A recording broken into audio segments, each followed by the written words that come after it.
Hey everybody, Joseph Rothschild here, aka Mono Bluetron, back with another episode of 10-Minute Testing. So, I'm kind of on a time crunch today, and I thought, oh no, I don't have time to learn a new archetype and all the involved combos before I have to be somewhere. If only there was some brain-dead strategy that required absolutely no skill to play. And then Christ himself descended from the heavens and handed me a copy of Chain Strike. And, well, the rest you'll see in Deck Edit. That's right, it's Chain Burn. Now, for those of you who don't know, Chain Burn is a deck archetype that focuses on the nuanced and complex strategy of flipping up a couple of copies of Just Desserts and finishing them off with a Chain Strike. If you like getting hate mail in your inbox, this is the deck for you, because I guarantee you will get it. I have been meaning to make this video for a long time, but never really have, because I never felt the deck was really in the right place for me to display it, but I finally come up with a build I think is pretty optimal, and I'll walk you through some of the card choices. Kappa. Here we have on the top row our draw spells. That's 3 copies of Card of Demise, 3 Pot of Duality, 1 One Day of Peace, and 3 Reckless Greed. Now I know what you're thinking, Joseph, Card of Demise and 1 Day of Peace are the exact opposite of what you want to be playing. Yes and no. Chain Strike has a routinely good possibility of opening about 4,000 or 5,000 points of damage, but has a pretty rough time closing it out. So routinely, you'll just set 5 cards, have a Card of Demise in your hand, do all your damage on your opponent's turn, then play the Card of Demise on your turn, refill, set 3 cards, and kill them on their draw step, which is fine. 1 Day of Peace is a little more problematic, but you know what? Drawing a card and passing with 6 cards in hand is not the worst thing in the world. Next, we have our negation of battle phase traps. These might as well read draw a card and your opponent can't win next turn because that's all they really do, but in that, they are very good at what they do. Next, we have our chain cards. That's 2 copy of the Hallmark card, Chain Strike. Jesus, why did they ever print this card? If it ever goes to 3, this deck is blowing up. Second is Accumulated Fortune. You can only activate it as Chain Link 4 or higher, and you draw 2 cards. Very fair, very fun, and very funny to play against Burning Abyss. We have 3 copies of Just Desserts and 2 copies of Ceasefire. They're effectively the same card, just inflicts 500 points of damage to your monster for every monster on their side of the field. Then we have 3 Secret Barrier, which deals damage to your opponent equal to the number of the cards in their hand times 200 cards and side of the field. Then we have Secret Blast, which is the same, except it doesn't count cards in hand, and if they destroy it with something like a Twin Twister, they take 1,000 points of damage, which is awesome. Then we have 2 copies of Ojama Trio. This card is probably the weirdest card in the deck, but it makes your Just Desserts and Ceasefires absolutely absurd, and for that reason alone, it's a pretty good enabler. It's also not bad against a majority of the format. Clogging up the field zones actually does screw up a lot of decks that want to Xyz.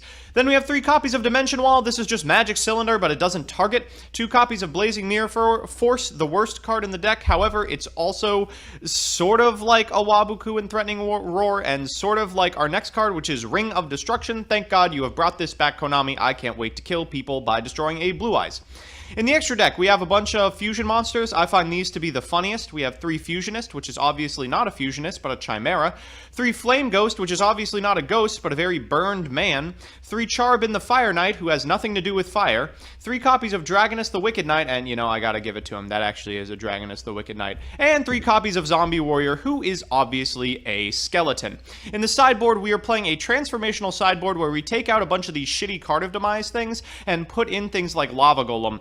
The deck used to be almost completely focused around getting out Lava Golem, but Card of Demise is just so much better. However, you really can get your opponents if you play Card of Demise, then board it out for Lava Golem. They're not going to be expecting Kaiju type effects. Of course, you still need draw power, so you have to board into Card D, and probably the hand trap lineup of Wabuku spells.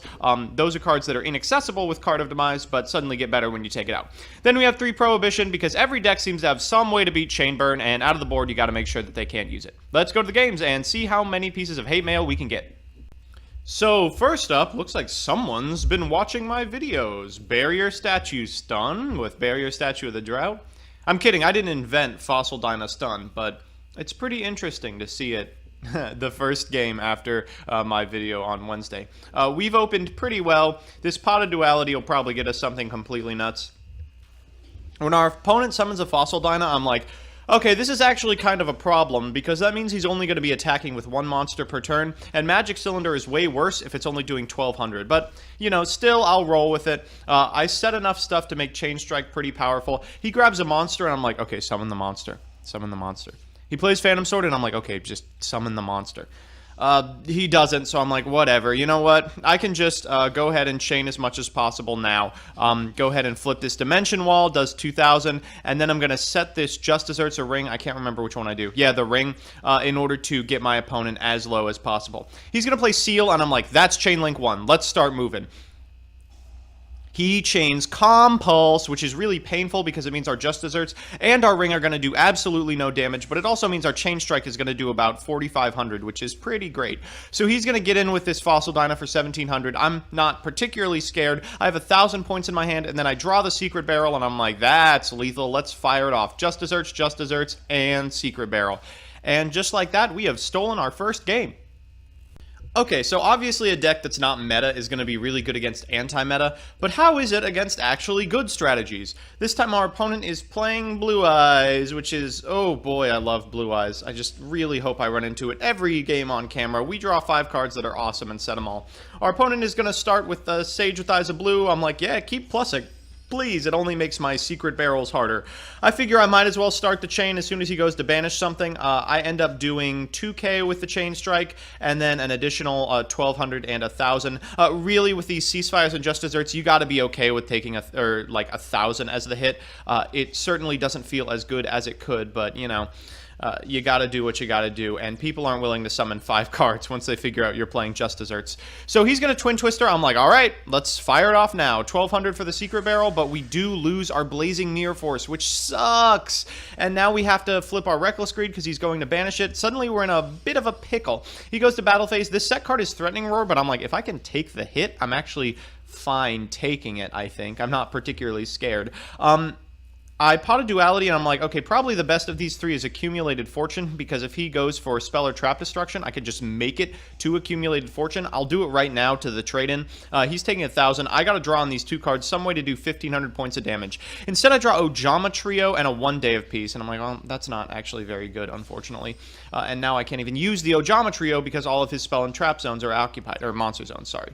So I 1 Day of Peace, and I get Accumulated Fortune, and I'm like, this does not look good. I believe I am out of Reckless this turn, so it's got to be something pretty sweet off the top. He's at 16. I'm like, oh, a Secret Barrel is pretty sweet. You got it. I will take this free win.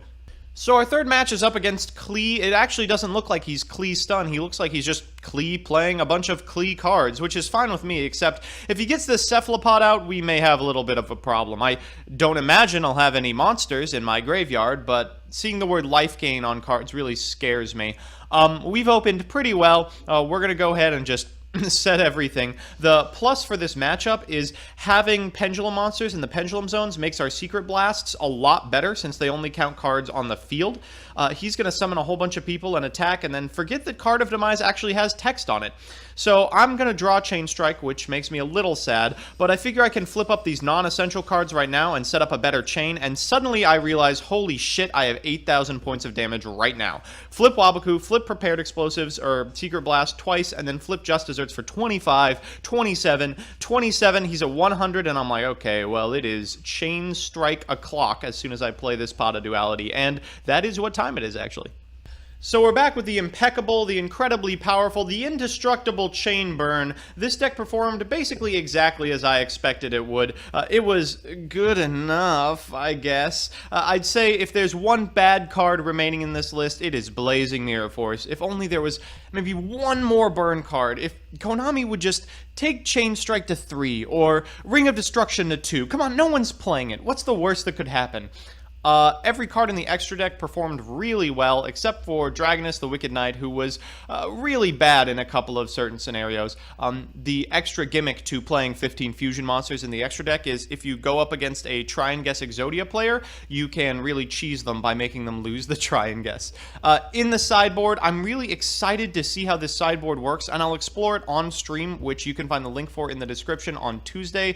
But until then, I'm happy with how the deck turned out, and I'm excited to see what kind of hate mail is waiting in my inbox after I upload this. So that's that. I hope you enjoyed my in-depth tutorial on how to be called the N-word by a 14-year-old on YGO Pro Chat. I hope you enjoyed watching the most stimulating deck type since Ultra Athletes, and most of all, I hope you just enjoyed the video. If you did, make sure to give me a like, a comment, or a subscribe. It really helps me out. And if you want to see me play the decks that we make on this show on stream, I stream every Tuesday and Thursday from 9:30 a.m. to noon for an episode of Early Morning Yu-Gi-Oh! Full streams of that are available on my channel. And finally, if you want to see a certain deck or archetype played in the next episode of this show, let me know in the comments below and I will do my best to accommodate you. Otherwise, I will see you on Monday.